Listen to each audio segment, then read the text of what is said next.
இப்போ வந்து அந்த கதை சொல்கிற டாஸ்க் தான் நடந்துகிட்ருக்கு. அதுக்கு வந்து பார்த்திங்கன்னா யார் 2 பேரை சூஸ் பண்ணுறீங்க அப்படிங்கும்போது கானா வினோத் வராரு, கூடவே சுபிக்ஷாவும் வராங்க. ஸோ ஃபஸ்ட்டு கானா வினோத் அவரோட கதையை சொல்கிறாரு.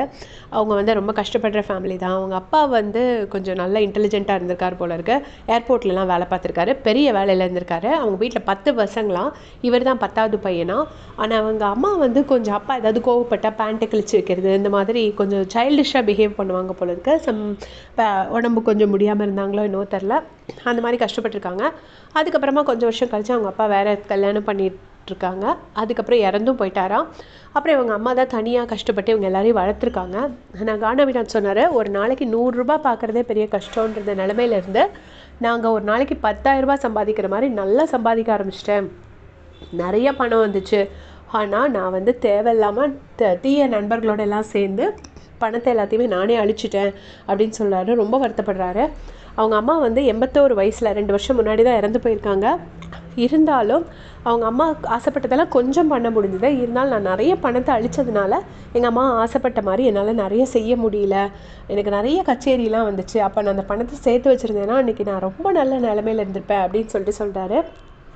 அம்மா கிட்ட அவருக்கு ரொம்ப அட்டாச்மெண்ட் ஜாஸ்தி போல் இருக்குது. ஆனால் எனக்கு ஒரே ஒரு சந்தோஷம் என்னென்னா, எங்கள் அம்மா வந்து என் ஒய்ஃபையும் என் குழந்தையும் பார்த்துட்டு தான் இறந்து போனாங்க. அந்த வகையில் நான் சந்தோஷப்படுறேன் அப்படின்னு சொல்கிறாரு. சொல்லிவிட்டு அதுக்கப்புறமா வந்து என்னென்னா அவரோட ஒய்ஃபை சொல்கிறாங்க. அதுக்கப்புறம் எனக்கு வந்து என்னோடய இன்னொரு அம்மாவாக வந்தது என்னோடய ஒய்ஃப் பாக்கியா. அவள் வந்து அவ்வளோ டேலண்ட்டு. இந்த மேக்கப் ஆர்டிஸ்ட்டாக போகணுன்னு சொன்னான். ஸோ அது படிக்க வச்சேன். அது படித்து அது எல்லாமே அதில் எல்லாமே சர்டிஃபிகேட் எல்லாமே வாங்கிட்டா. நான் துபாய்க்கு போயிட்டு வரும்போது எனக்கு வந்து பேமெண்ட்டில் அந்த மேக்கப் ஆர்டிஸ்ட்டாக இருக்கிறதுக்கு அவளுக்கு என்னெல்லாம் தேவை அது எல்லா திங்ஸும் நான் வாங்கி கொண்டு கொடுத்தேன் அப்படின்னு சொன்னார். அதுக்கப்புறமா அவங்க வந்து ஆரி ஒர்க் படிச்சிருக்காங்க. அதுலேயும் நல்லா எக்ஸல் பண்ணியிருக்காங்க. பயங்கர டேலண்டட் பர்சன் போல் இருக்குது.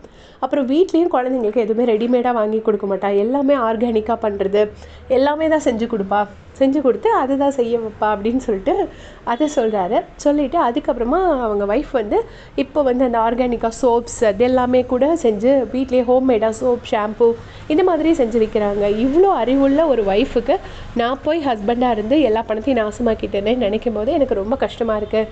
திருப்பவும் என் ஒய்ஃபை என் உயிர் போகிறதுக்கு முன்னாடி என் ஒய்ஃபை நான் ஒரு நல்ல இதில் கொண்டு வந்துடணும் அப்படின்னு சொல்லி அவரோட ஸ்டோரி சொல்கிறாரு. ரொம்ப அவர் இழுத்தெல்லாம் அது பண்ணலை. ஜஸ்ட்டு சிம்பிளாக ஷார்ட்டாக ஸ்வீட்டாக சொல்லிட்டு போயிட்டாரு. கேமராமேன் வந்து ஃபுல்லாகவே திவாகரையே ஃபோக்கஸ் பண்ணிட்டு இருந்தாங்க கானா வினோத் பேசும்போது. ஸோ அடுத்தது வந்து சுபிக்ஷா அவங்களோட ஸ்டோரி சொல்ல போகிறாங்க. அது வந்தோடனே அதோட அப்டேட்ஸ் கொடுக்குறேன். தேங்க்ஸ் ஃபார் வாட்சிங்.